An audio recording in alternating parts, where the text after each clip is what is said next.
ilhaan nuur cumar waa gabadhii ugu horreysay ee Soomaali Mareykan ah xubinna ka noqotay aqalka hoose ee dalka Mareykanka. ilhaan waxa ay 4 Oktoobar sanadii 1980 ku dhalatay magaalada Muqdisho ee caasimadda dalka Soomaaliya, waxaana markii ay dalka ka dhaceen dagaalada sokeeye qoyskeeda ay u qaxeen xerada Dadaab.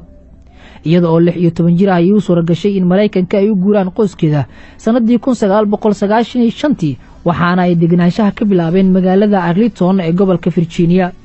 isla sanadkaas 1995 ay u wareegeen Minnesota, waxaana 3 bilood gudahood ay ku baratay luqadda Ingiriiska.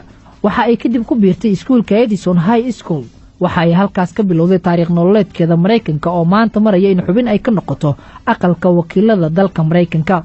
waxay ka qalin jebisay jaamacadda North Dakota State University oo ay ka qaadatay shahaadada koowaad ee cilmiga siyaasadda iyo xiriirka caalamiga ah.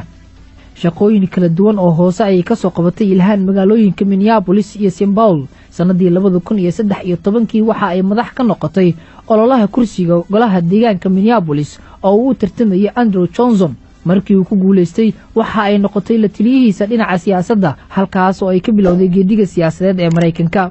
bishii November sanadii 2016 ilhaan waxa ay ku guuleysatay kursiga golaha deegaanka ee Minnesota, waxaana ay xafiiska la wareegtay 3 January sanadii 2017.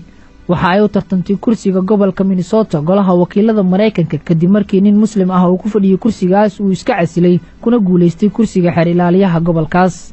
kursiga aqalka wakiilada Minnesota ee dalka Mareykanka ay ku guuleysatay 6 bisha November sanada 2018, waxaana ay sidaas ku noqotay gabadhii ugu horreysay ee Soomaali Mareykan ah ee fariisata aqalka hoose ee dalka Mareykanka.